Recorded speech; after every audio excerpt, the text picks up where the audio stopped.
jobs. One of those jobs is like you are all of a sudden the caregiver. You're the primary caregiver. One of those jobs is like you become the cook. You got to cook for your kids and make sure they're fed. It's crazy. They want to eat multiple times a day. You got to make sure that happens. One of the jobs is teacher. You become a teacher. One of the jobs is principal. You become a principal. You have all these different jobs. And one of the jobs that we did not see coming when we became parents was referee.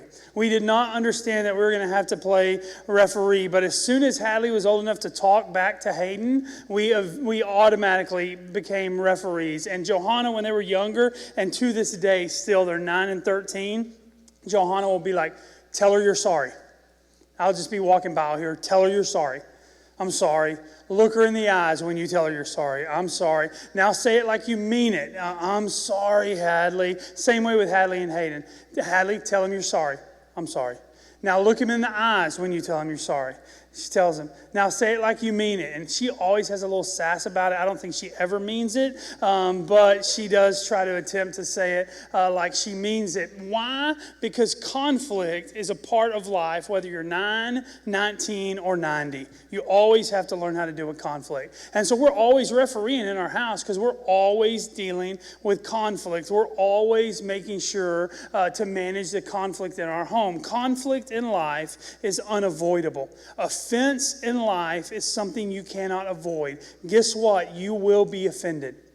You'll be offended. If you walked in here tonight and you're not offended with somebody hasn't offended you or you haven't offended anyone, just give it a week. By the end of next week, you will have offended someone, right? Or someone will have offended you. If you walk in and you don't have any conflict, here's what I would challenge you to do. If you're like, I just don't think I've felt any conflict lately, just go post something on social media with an opinion. If you just have an opinion in life, somebody's going to get mad that you have an opinion. Like, conflict is unavoidable. So as we've talked through some basic building blocks of our faith this semester, now we're transitioning to how does our faith impact our behavior? And tonight I want us to look at this. How do we deal with conflict? How do we deal with conflict in our lives? If you have a Bible, open it up to Matthew chapter 5.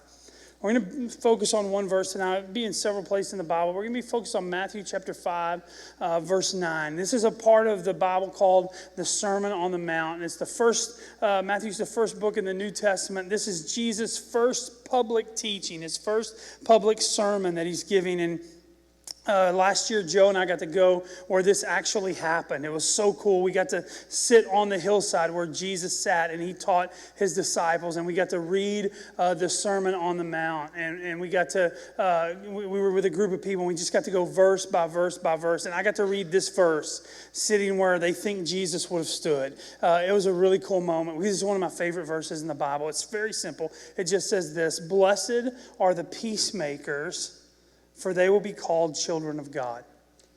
Blessed are the peacemakers, for it's the peacemakers, Jesus said, that will actually be the sons and daughters of God. When this word blessed here in the original Greek language, we think of blessed, and it's like a little different. We think of blessed. Oh, I'm blessed. I got a big house, a big car. That's not what Jesus is saying. He's saying that truly joyful, deep, abiding happiness, inner peace comes to the people who are peacemakers, because it's those people in making peace that actually show that they know how to follow Jesus, and in doing so have become real sons and daughters of the living God. And a lot of times when we think about peacemaking, we're like, oh, I know how to make peace. I'm a good peacemaker, right? I know how to make peace. If there's drama and conflict, I just avoid it. Well, that's really not peacemaking, like that don't rock the boat mentality. Maybe you grew up in a family where you had a couple people in the family that were super high drama, so everybody else knew just don't rock the boat when you're around them. And we just got to be peacemakers. Well, that's not peacemaking, that's peacekeeping. And there's a very big difference between keeping peace and making peace. The other misconception about peacemaking is this, that you just have to appease that person. Like, that person's always looking for conflict. That person's always looking to cause a problem. That's that person in our family that always causes drama. That's that person on our floor that always causes issues. That's that person in our fraternity or sorority or team that always has conflict with somebody. Just appease them. Just let them have their way and everything will be better. Well, that's not peacemaking. That's peacekeeping. And here's the thing about peacekeeping. Jesus doesn't say that blessed are the peacekeepers, because peacekeeping is cowardice. It's cowardice. Cowardly people keep peace. Courageous people make peace. There's a difference. And the only way you can be a peacemaker is if you're filled with the courage that comes from God, because you actually have to take action. So here's what we're going to talk about tonight. We're going to talk about how do we become peacemakers. Not peacekeepers, but peacemakers. How to be a peacemaker. I'm going to give you 4 things that the Word of God teaches. And as we go through this, I'm going to give you these 4 things, and they're super simple. It's not brain surgery or rocket science. Almost said brain science or rocket surgery. That's not good. It's not brain surgery or rocket science. It seems very simple. That's because it is. But it is simple to say and believe, and very difficult to do. However, if you will do these difficult things at the end of your life, whether it's 40, 50, 60, 80, 90, maybe you want to live to 120 and you make it there. Whatever time God gives you on this earth, you will end life with whole relationships and good relationships if you learn to practice these simple principles that are hard to do. Here's the first one. Number 1, if you want to be a peacemaker, you've got to run toward conflict. You've got to run toward conflict. In Matthew chapter 5, verse 23 and 24, it says, "So if you're about to offer your gift to God at the altar, and there you remember that your brother has something against you, leave your gift there in front of the altar. Go at once and make peace with your brother, and then come back and offer your gift to God." Jesus says, listen, if you're worshiping God by giving an offering, and you remember that you have somebody who has something against you that you've offended or they've offended you, go fix that relationship and then come back and worship. Here's what he says in Matthew 18:15. Jesus again is talking. He says, if your brother sins against you, go to him and show him his fault. You see, for the majority of us, not all of us, but the majority of us, our natural tendency is to run away from conflict. That's why there's so much toxicity and so much unhealth in the family unit in America. It's because most of us run from conflict. We don't enjoy conflict. It's not comfortable. It's not pleasant. It's not something we look forward to or seek out. So our natural tendency is to shy away from it. But what Jesus says is that we ought to run toward conflict. That if someone has wronged us, or if we have offended or wronged someone, then we should go at once to that person and work on making peace. Jesus says, if you are in the middle of worshiping, and the Spirit of God calls to your heart and mind someone you've offended or someone who's offended you, you should stop worshiping and you should go reconcile that relationship. Why would he say that? Why would Jesus? That's kind of weird. Like I'm worshiping, I'm giving God my offering, I'm in the middle of worshiping God, and he brings somebody to mind who I've offended or who's offended me, and I'm supposed to immediately go. Why would he say that? Here's why. Because Jesus knew that conflict in our horizontal relationships would always negatively impact our vertical relationship. You can't have a ton of conflict here and have a ton of peace here. It's impossible. Why? Because everyone around you, in your family, in your dorm, at your work, in your classes, every person that walks this earth is created in the image of God. And you can have conflict with people created in God's image and yet think that God is okay with how you're worshiping him. And Jesus says, so if you're in the middle of worship, just stop what you're doing and go resolve the conflict so that your worship will not be affected and impacted negatively by the conflict in your relationship with somebody else here on earth. So what is Jesus saying? He's saying run toward it. Don't run from it. Run toward it. Now, you may have grown up in a family where you have a ton of conflict. And here's what I can promise you know if that's you. Or maybe you've had a roommate where you have a ton of conflict, or a friend where you've had a ton of conflict. Here's what I know 100%. If you have waited and thought, if I just don't bring it up, maybe Aunt Linda will become not crazy and the conflict will go away.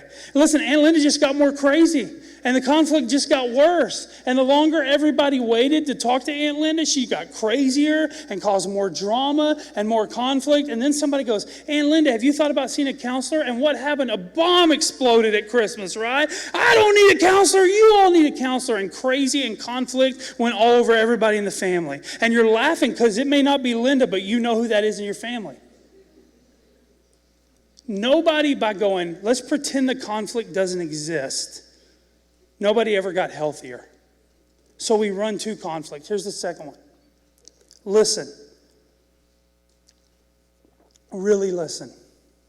In James chapter 1, verse 19, it says, understand this, my dear brothers and sisters, you all must be quick to listen, slow to speak, and slow to get angry. I believe with all my heart that most conflict would be solved if people just got in a room together and actually listened. So my brother and I, we got in a big fight over Christmas one year, a few years ago. And he was just being real hard on his kids. And man, I thought he was in the wrong. He was in the wrong, but we're not recording this, so I can say it. He was in the wrong, and he thought I was in the wrong for butting my nose in his parenting business, but he was being hard on my nephew. And I was like, bro, ease up a little. And it just blew up, man. And we got into this huge fight. We're in the family room at the Hyatt Regency Resort in San Antonio, screaming and yelling at one another. And my dad's like, if one of you hits the other one, I'm calling the police. Like, that's how big it was. He's like, you're both going to jail. You're both going to, be in the paper. You're both going to lose your jobs. And he was a coach at the time, and I was a pastor, so it would have been good to get in a fist fight. And we had this big, long conflict. And you know what happened? For 7 months, my brother and I talk almost every week. For 7 months, we didn't say a word to each other. We didn't talk to each other. Our families didn't hang out. Our kids missed each other's birthdays. For 7 months. Because we just wouldn't sit down. We were both being too stubborn to listen to one another. And so then we finally decided to meet up in Lampasas, Texas. There used to be a Cajun joint over there, and we met up to eat some Cajun food and talk. And he said some things, and I was like, man, I never thought about it from that perspective. And I said some things, he's like, I never thought about it from that perspective. And then it was done because we actually listened to one another. That's why James says, listen, you got to be quick to listen and slow to speak, and slow to get angry. If you want to deal with conflict, you got to learn to listen to people. The temptation or the tendency when we have conflict with someone, whether it's family, relationship, friends, the tendency is to justify our actions and prove how we were right. Because we don't want to be wrong. Right? We don't want to be wrong. We want people to know we were right. I was right in this situation. I got to get my story out. I'm the one who's got to be right. I can't be wrong. The tendency is to be quick to speak so that we can justify how we feel, so that we can justify how we act. That's the temptation. But James, the brother of Jesus, says, no, don't speak. Be quick to listen. Be quick to listen. I don't know if I'm the only husband in the world like this, but Johanna sometimes at the house will be talking. I'll get home from work and she'll be talking, and I'll have like ESPN on or Judge Judy. It doesn't matter what's on the TV. I'm just like zoned out, right? I'll be watching 90 Day Fiancé on TLC. That's my jam. I'm not afraid to admit it either. And I'll be watching it, and I'll be watching TV, and I'm not really watching TV, but I'm not really listening to my wife either. And she's gotten real good at picking up when that happens. You stay with somebody long enough, they're like, I can tell you're full of it. And so she'll go, hey, are you listening to what I'm saying? And here's what I go every time. I go, yeah. And then she gets me every time, and I should know it's coming. She'll go, what did I just say? And I'm busted because I have no clue what she just said. Like audibly, I know she's talking, and I hear her voice, but I'm not listening to the words that she's saying. I'm audibly hearing, my ears are working, but I'm not listening. And what James says here is he doesn't say be quick to hear. He says be quick to listen.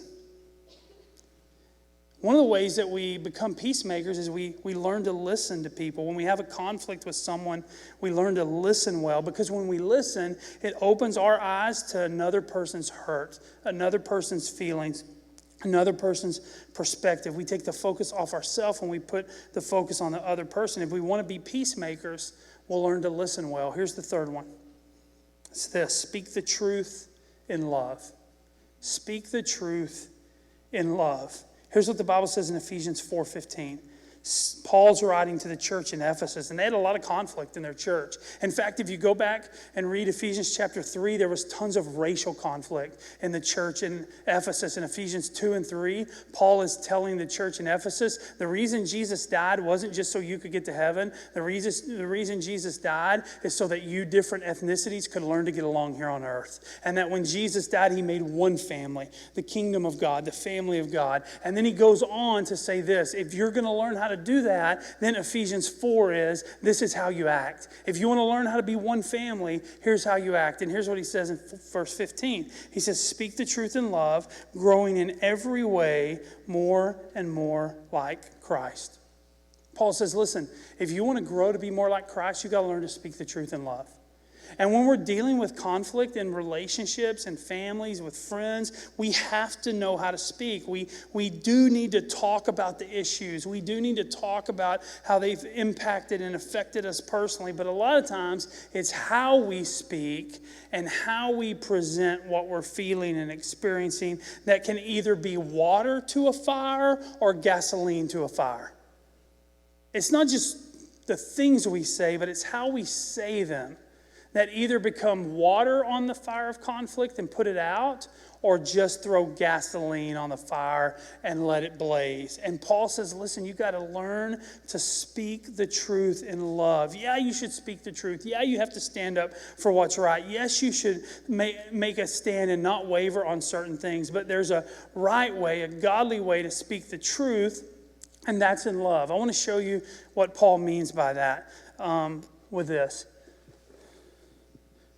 Colton, will you come up here and help me? Will you be my easel? Isn't this a great easel right here? Y'all, everybody give it up for my friend Colton. Hold it up a little higher. You don't have to cover your face. You can still let them see your face. Yeah, just like that. And so here's what Paul is saying. Think of it as this. This is a Christmas gift, right?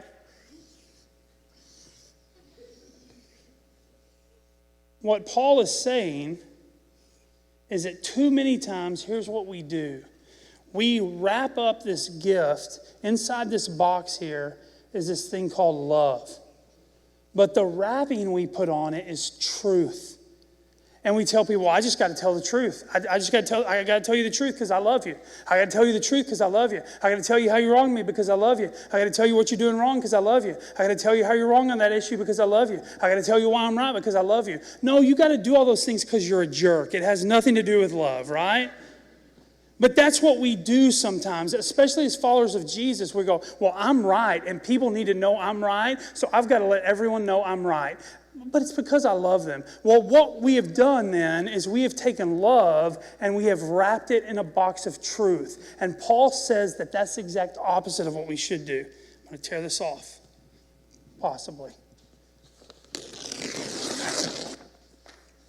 He says, here's what we should do.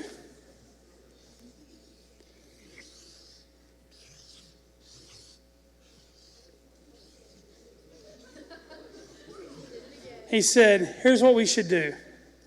We should take this thing called truth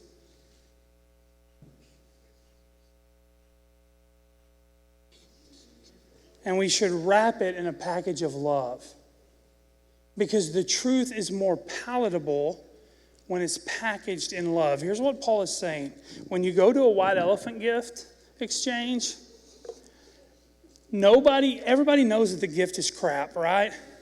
But nobody picks the one that looks like that too. We pick the nice, fancy wrapped toilet seat, not the one that somebody put in a Walmart bag. Why? Because how something is packaged matters. And what Paul is saying is, yes, we should speak the truth, but it should be wrapped in love. Because if we're not speaking the truth in love, then we're actually using our words and the truth to harm people instead of help people. Everybody give it up for Colton. Because he goes on in just a few verses down in Ephesians chapter 4, verse 29, and he says, do not use harmful words, but only helpful words, the kind that build up and provide what is needed. So when it comes to dealing with conflict and working to make peace in relationships, what we say matters, but how we say it, Paul says, matters more. How we say it matters more. So we have to speak the truth in love using helpful words that build up and provide what is really needed and helpful words for the situation. And we all know those kind of people. They're the kind of people in your life that have had difficult conversations with you. And when you see them, you're happy to see them. They're the kind of people that anytime you've kind of got off track, they've helped bring you back on track. And you might be in a season where you're really off track and you know they know, and you see them and they start walking toward you to have a conversation, and you're like, thank God they're coming over here to talk to me. Because you know what they're going to say is difficult, but you know they love you. We know the opposite of that too. The people who always just want to tell us what they're doing, what we're doing wrong, how we've messed up, how we don't measure up. And when we see those people and they start coming toward us, what do? We try to duck into the crowd. Dip into the crowd, dive out of the way. You see them at the other side of HEB, you're like, oh God, I hope they didn't see me. You know, you're like getting out of there. Self-check out as fast as you can. Get out of there because you don't want to see them. Why? Because they speak with truth. And somewhere buried down there might be some love, but you're really not sure. But the people who speak the truth wrapped up in love, those are the people we go, I want that voice in my life. And so when we're dealing with conflict, why wouldn't we act the way we want others to act toward us? If you want to be a peacemaker, you got to learn to speak the truth in love. Here's the fourth one. It's this. Focus on reconciliation, not resolution. Focus on reconciliation, not resolution. This is where people get derailed. 2 Corinthians chapter 5, verse 18 through 19 says this. God has done all this. He's talking about reconciliation. He has restored our relationship with him through Christ, and he has given us this ministry of restoring relationships. In other words, God was using Christ to restore his relationship with humanity. He didn't hold people's faults against them, and he has given us this message of restored relationships to tell others. Here's what Paul is saying, that God is actually in the reconciliation business. And what does reconciliation mean? It's a church word for restoring or reestablishing relationships. That God is actually in the business of reestablishing relationships and helping people come back to follow him. That's what Paul is saying here. That God sent Jesus into the world to live a perfect, sinless life, to die on the cross as a sacrifice for you and I, so that we could be brought back into relationship with God, so that our relationship with God could be reestablished. That we had a great conflict with God. Because God said, this is the way you should live. And we said, thanks for the advice. We'll live the way we want to live. The Bible calls that sin. And we walked in sin, living the way we wanted to. Sometimes not understanding that we were living wrong. But a lot of times, if we're honest, we knew exactly what we were doing.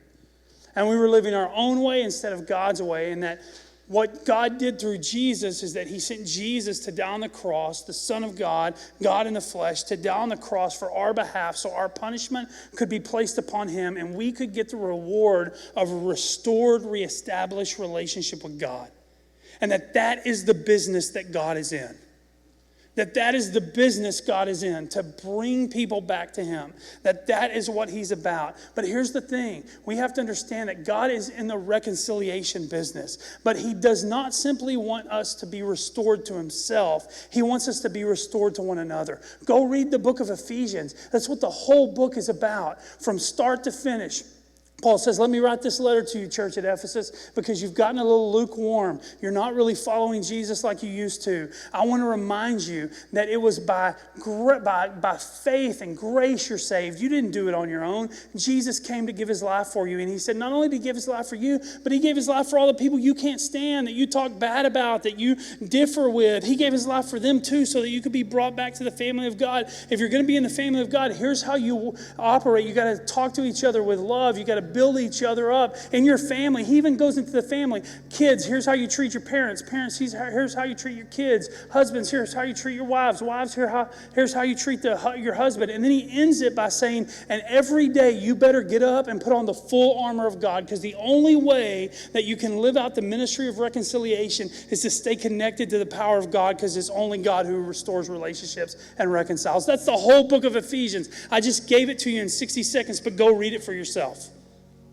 It's all about God reestablishing relationships, us to him and then us to one another. The problem is that too many times we don't understand the difference between reconciliation and resolution.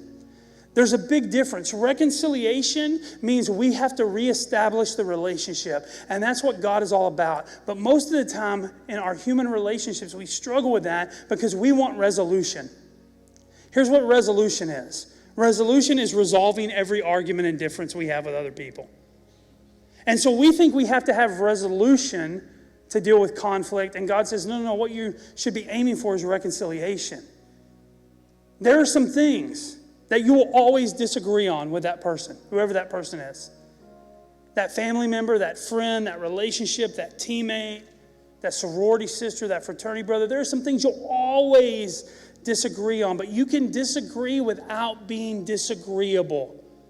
You can have unity without having uniformity and believing the same about everything. You can walk hand in hand with people without seeing eye to eye. That's called reconciliation. You can have reconciliation without resolution and agreeing on everything. It's impossible for us to go through life agreeing on everything with every person. We will disagree on lots of stuff. We will have lots of conflict with lots of people. And if we only have relationships with the people who look like us, think like us, behave like us, act like us, and believe like us, prepare to be lonely.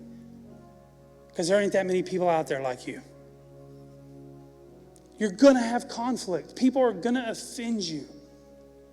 What are you going to do when it happens? What are you going to do when it happens? Let me wrap it up. Here's my challenge to you. As a pastor who loves you and wants you to see your life be the best it can possibly be. Our world is filled with conflict. Just get on social media, watch the news, war, division, political divisiveness, stress between people, families that are all jacked up, tribalism, terrorism, you name it. We're filled with conflict in our world. And the result of that is we have broken relationships, a broken economy, broken government, broken marriages, broken families, broken lives, and broken hearts.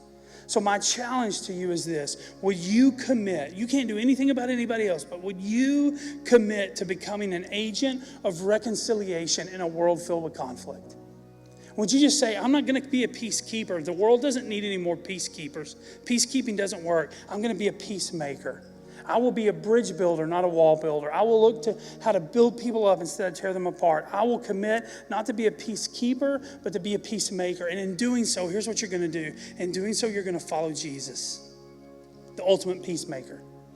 Because here's what the Bible says in Romans chapter 5, verse 1. It says, therefore, since we have been made right in God's sight by faith, we have peace with God because of what Jesus Christ our Lord has done for us. The reason you and I don't have conflict with God anymore, the reason we can be friends with God and not enemies of God, is because Jesus gave his life so that we could be reconciled and brought back to God. That's the reason. You don't have to be an enemy of God if you don't want to. You can come back to God. I can come back to God if we choose to, because Jesus gave his life for us and gave us the way. So how could we then withhold that from other people and still claim to follow Jesus? He said, no, this is the way. The way is to let people live at peace with you and lay down yourself so that other people can have the peace of God. To lay down your own rights and your own opinions so that other people can live in peace. He said, this is the way. How could we follow Jesus and go, no, Jesus, the most ultimate thing you've done, you laid down your life at the cross so that we could be brought back to God. We're not going to offer that to other people. We're going to hold every grudge against them, every offense against them, every conflict against them, and then think it won't impact us and affect us. We're holding that hose kinked, thinking we're drowning the other person, and we're only dehydrating our own souls. We think we're gonna starve them out of water. We think that they'll die of thirst, and we're dehydrating our own souls by holding on to that conflict. Will you be a peacemaker, not a peacekeeper? Why?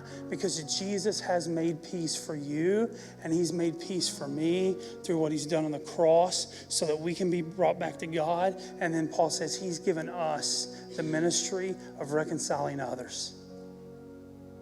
Be a peacemaker. At the end of your life, you'll look back on however many years God gives you, and you go, man, look at all the healthy relationships in my life. What a fruitful, filled life I lived because I didn't hold on to conflict and offense, and I let the love of God not just run to me, but through me into the lives of others. Let's pray.